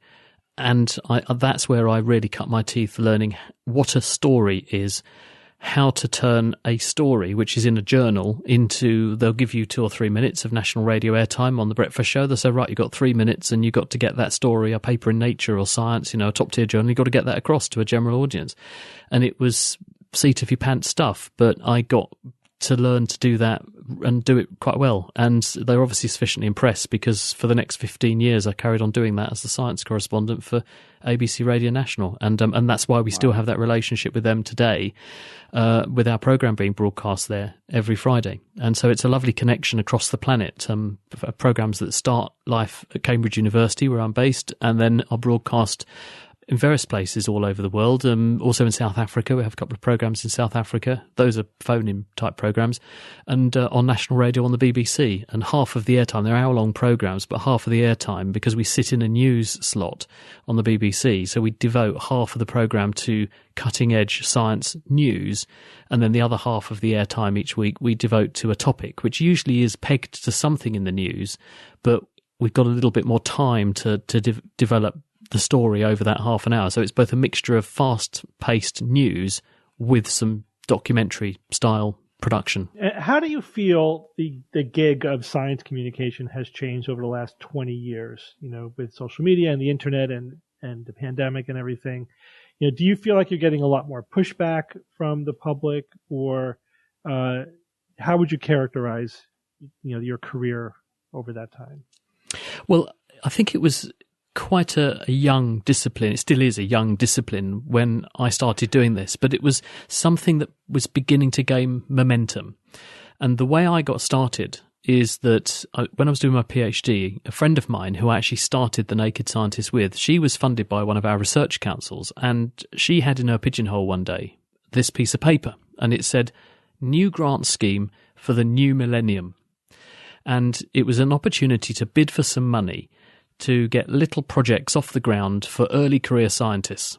And so we filled this thing in, and as students, we ended up with this actually quite substantial grant, actually, to do science communication. So it was beginning to get going around the year 2000 in a way where people realised that this isn't something that just people who are writing for newspapers or whatever, and their real training was to be a news journalist and they do a bit of science. There was this whole idea about having a specialist who would do science communication, but also getting someone who was a specialist scientist involved, going to the horse's mouth, as it were. And I think it has grown from there, but I think there's equally a lot of respect for the fact that to do it really well, you've got to do it almost whole time, or give a substantial amount of your time. It's not something that you mainly do something else and occasionally do a little bit of science journalism. I think to be one of those really, really good people, those people who are really, really good writers, really, really very good journalists, they are devoting themselves to this whole time. They're not sort of flirting with it. And it took me a long time to sort of regard myself as a journalist. I always used to think of myself as a scientist and a doctor who did a bit of science communication. And now I do feel a little bit more that I can say I am a journalist, because I think I have demonstrated that I can do that and do that quite well. So I feel justified. But for a long time, I felt quite uncomfortable on encroaching on other people's turf and calling myself a journalist, because I felt I was a little bit of a phony journalist. I do now think I've demonstrated that I can do this quite well. And I think people are actually quite grateful that there are people who are specialists, who know about their topic, who are also willing to go out there and get in front of a camera or get behind a microphone and bring their topic into the living rooms, the cars, between the ears of people who that's not their specialism, but you've got someone who you feel you can trust to do justice to the subject and to you and bring the two things together. Yeah, it really does require dual expertise. You need expertise in science and in journalism, science communication. And I think, I'm sure you do as well. You know a lot of scientists who are great scientists, but really any kind of public communication is an afterthought, and they don't realize that they don't know how to do it. At the same time, I know a lot of journalists who do science news who just aren't, they're not scientists, and it shows, So it's really tricky to bring all of, those various completely different skill sets together. There's not that many people who I think do that exceptionally well. I think I'm a much better doctor because I went down this path, because it made me much better as a communicator with patients. And also doing this sort of thing as a doctor, you understand what the general public tend to understand better. So you don't assume the wrong amount of knowledge or too much knowledge and then bamboozle people, because I got used to the level to pitch medicine at when I'm trying to explain that to patients. And then it was a question of, translate that to other topics and realise that there are lots of words that we use as scientists that it's taken us 20 years to become au fait and happy to use them. And they just completely bamboozle people. And probably the most important lesson I ever learned, and I think I've thought about this many times. I think what set me on the path, when I first went to medical school, it was my first day at medical school, and I didn't realise we were being set up, but they put us in this lecture theatre. There were 300 medics and dentists in this room, and this lecture started, and it was really fierce. It was terrifying. The pace was really high. They were using these words that I had no idea what any of this was about. And I looked around the room and I felt some relief in the sense that I wasn't the only one who clearly had a heart rate of over 150, was sweating profusely. And I was beginning to question whether I'd made a bad career choice. And this went on for 30 minutes, 35 minutes. They began to pick on people, pulling people out of the audience, humiliating them in front of the rest of the room. And I was just about to get up and walk out and think, I think my medical career is over. And then this slide went up and it said, "You have been wheezed. Welcome to medical school." And this guy stood up at the front and said, "Now, I want you all to realise that in the next 5 to 6 years you're here, you're going to learn 5,000 to 6,000 new words probably. And if you use those words, which are a very powerful weapon, in front of the patients that you end up treating, they're going to end up feeling like you do right now." And I think that was one of the most important lessons I ever learned in my life, which is the power of words, and also what those words will do to people who don't understand them, because they're not thick. They just haven't had the chance to learn them. I wasn't thick when I sat down that day in that lecture theatre, but I hadn't had 6 years of medical school.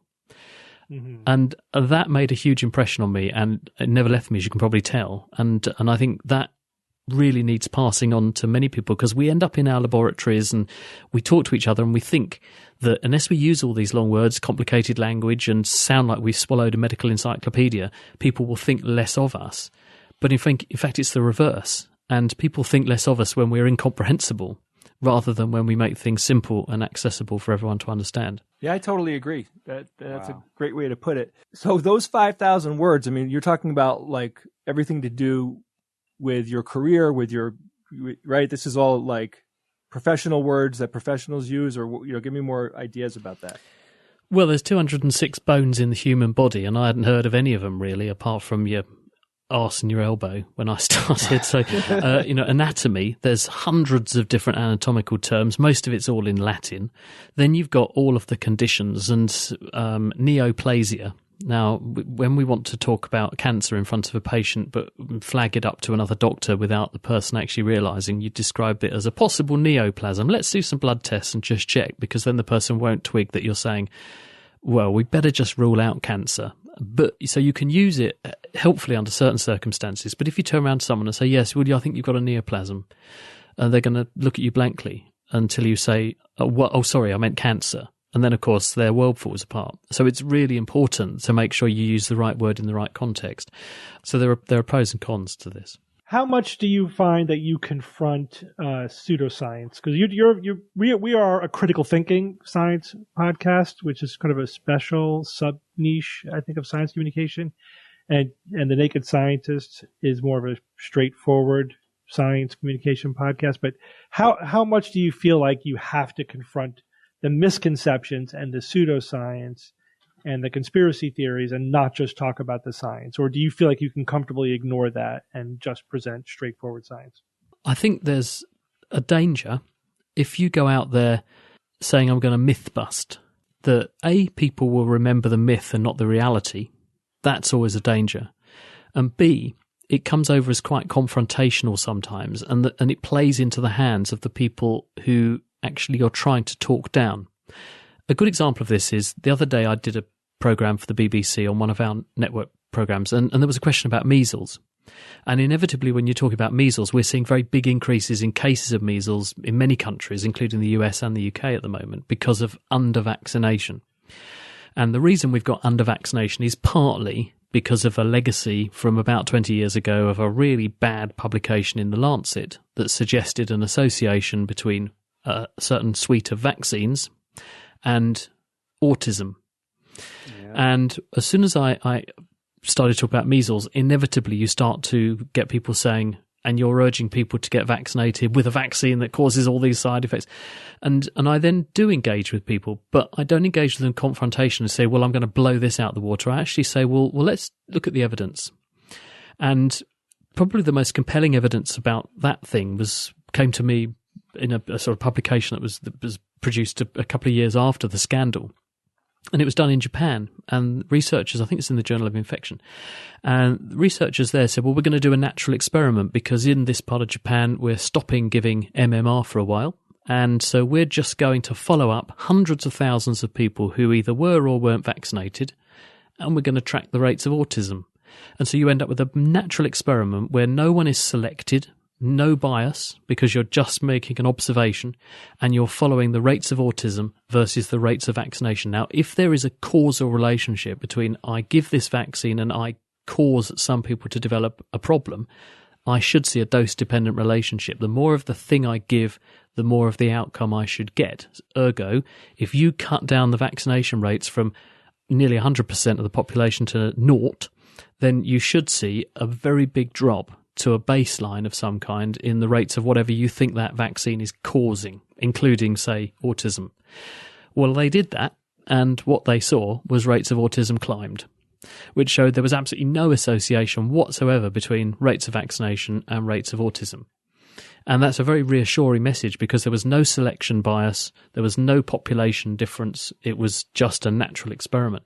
And so I sent one of these people that paper and I said, so this is a really good thing to look at, this is something to consider.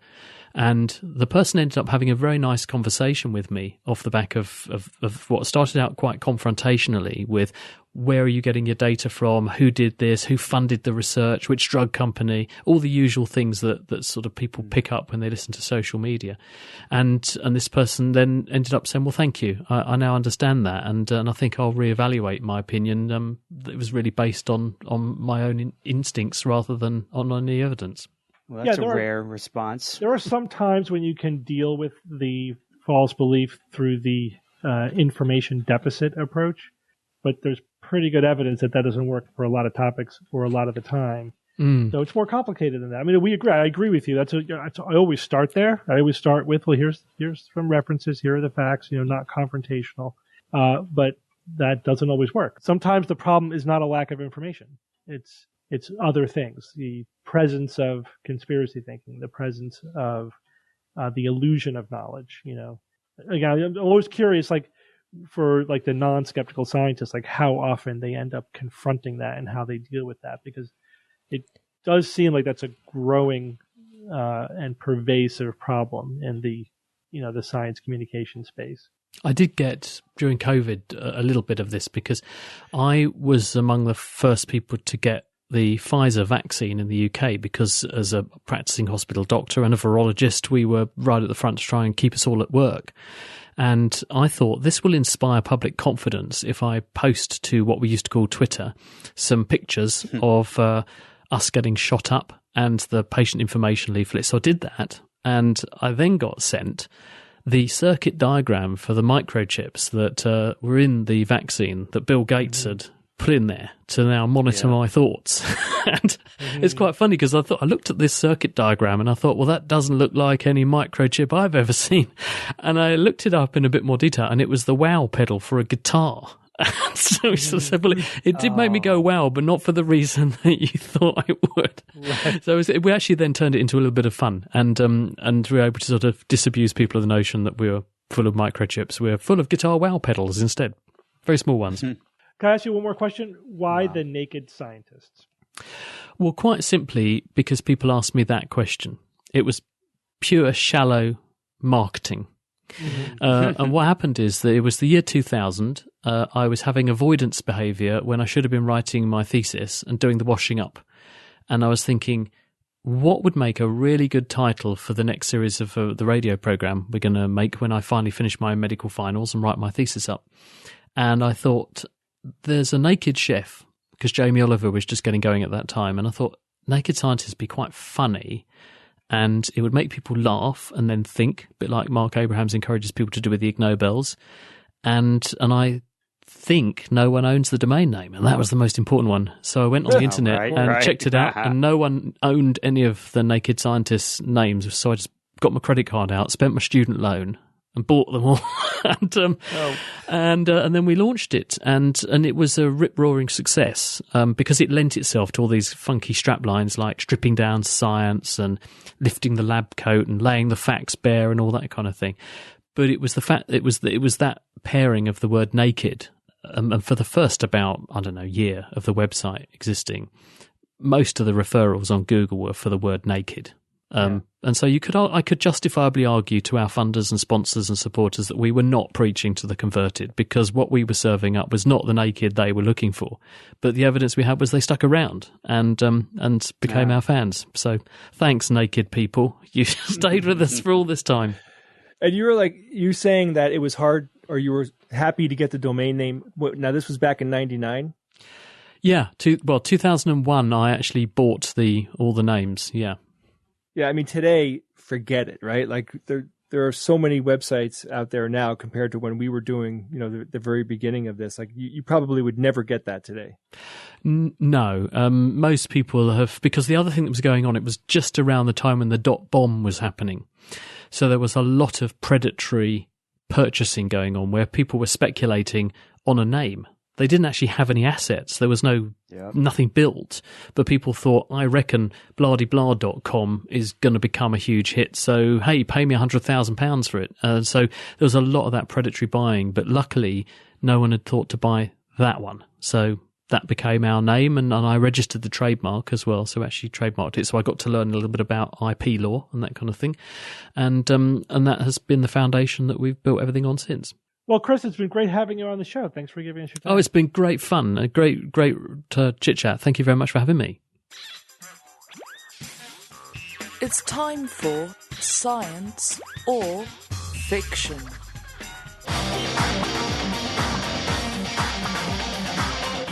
Each week, I come up with 3 science news items or facts, 2 real and 1 fake. And then I challenge my panel of skeptics to tell me which one is the fake. We have a theme this week. The theme is something we've been talking about a lot recently, eclipses. All right. We'll see how much you guys know I expect about Evan and Kara to win tonight. eclipses. You never know. You never know. All right. Here we go. Item number 1. All 4 gas giants in our solar system experience total solar eclipses from the perspective of their gassy surfaces. All right, number 2, on average, any spot on Earth will see a total solar eclipse every 375 years. And item number 3, the first recorded accurate prediction of a solar eclipse was in 2300 BC by Chinese astronomer Li Shu for Emperor Zong Kang. Jay, go first. Okay, the first one, all 4 gas giants in our solar system experience total solar eclipses of the heart. Of their gassy surfaces. I have a gassy surface. I think that one is science. I'll move on. The second one, on average, any spot on Earth will see a total solar eclipse every 375 years. Every spot on Earth? I don't know, man. Like even the poles? I don't know. I mean, I guess so. Oh, wow, that's a toughie. Third one, the first recorded accurate prediction of a solar eclipse was in 2300 BC by Chinese astronomer Li Shu for Emperor Zong Kang. All right, I'm going to say that the number 2, you could see a solar eclipse on anywhere on the Earth every 375 years. I think that one is fiction. Okay, Kara. Is there a 4th choice? Yeah, this is tough. Okay, so I can see why all the gas giants would have an eclipse. I mean, total is tough though, because I feel like all of the perspectives have to be just right. But I could see them all having eclipses because of their moons. Any spot on Earth, on average, that's probably a big squishy average. I'm sure it's quite variable. 375 years each spot. I don't know. That feels right because you're talking about total. Yeah, total. Because lunar and stuff, I think is a lot more common. What if it's 3,750 years? Who knows? And then the first recorded accurate prediction. Okay, I think the operative word here is prediction. Accurate prediction in 2300 BC? No, I don't think that's possible. I bet you we didn't start predicting them until somewhat more modern. I bet you that's like the first observation or something like that. I'm going to call that one bullshit. I'm going to say that the fiction is the prediction. Okay, Bob. Let's see. Yeah, I mean, the gas giants have so many moons, especially, of course, Jupiter and Saturn. And it doesn't have to. Initially, I'm like, wait, no, there's no way that any of their moons were going to match the apparent size of the disk of the sun as precisely as our moon does, but it doesn't have to. It doesn't have to. And of course, I mean, I think the sun is pretty small from their perspective, and so their moons could easily, I think, fully blot them out with lots of room to spare, I guess. And then the average spot on Earth, 375 sounds right, but I agree with Kara that 2300 BC just seems many centuries too early for an accurate prediction. I don't know when the first accurate prediction was, but that just seems a little bit much. So I'll say that's fiction as well. Okay, and Evan. I am going to just jump in and I think agree with Kara and Bob about 2300 BC being the first recorded accurate prediction. And the reason because it wasn't Li Shu, it was Shu Li. No, it was no. No, I think that too is too early, time-wise. So I think that's fiction. Okay. So you guys all agree with one. So we'll start there. All 4 gas giants in our solar system experience total solar eclipses from the perspective of their gassy surfaces. You all think this one is science, and this one is science. This is correct. Yeah, Bob, you nailed it. Yeah, the moons. Yeah, the sun is a lot smaller from the perspective of those planets because they're farther away. So, and also they have big moons, most of them. So, so they totally eclipse the sun from their perspective. Of course, you can't stand, on the surface of those planets, but if you could, there would be plenty. In fact, they have lots of moons. They have more moons than we do. So they have lots of solar eclipses. We have lots of pictures of like the shadow of Io on Jupiter. You know what I mean? Like you could see the total eclipse from our perspective. But the Earth is still quite special. Yes, in that the apparent sizes of both match. It's like an amazingly brief period in time where that happens. They're both variable based upon the orbit of the moon and the orbit of the Earth and the sun. True, and the annular eclipse. And they overlap, right? So the apparent sizes overlap. So what do you think about Mars? Does Mars have total solar eclipses? Well, those moons are Phobos and Deimos? Well, those are small moons. Those are very small. Not. Do they eclipse at all? Not total. They're probably like Not they total. transit. I think they have weird orbits too, don't they? They do transit. I bet you they transit. They do. So they have what technically would be an annular eclipse. Right. They're like completely within the the apparent. But you might not even like notice it unless you're observing with detection. Yeah. Like light detectors and stuff. Yep. Yeah. Don't look directly at Phobos. I saw a picture. It looked like it was it was Deimos covering I think most like maybe half of the sun. Oh, okay. So you probably would notice it, but you'd probably notice that. Still it's can't not look just at a it, though? rim. Yeah. Yeah, don't look. Don't look directly Not at without your on eclipse Mars. Use your Mars solar eclipse glasses. I wish we wouldn't call them eclipse glasses, by the way. I wish They're we would just just call solar them glasses. solar viewing glasses. Yeah, exactly. Solar viewing glasses. Yeah, you're correct. Anyway. I will never say the word eclipse again. What? Why? Wait, what? All right, what Kara let's just move said. on. Oh, okay. All right. Let's move on to number 2. On average, any spot on Earth will see a total solar eclipse every 375 years. 300. Jay, you think this one is fiction.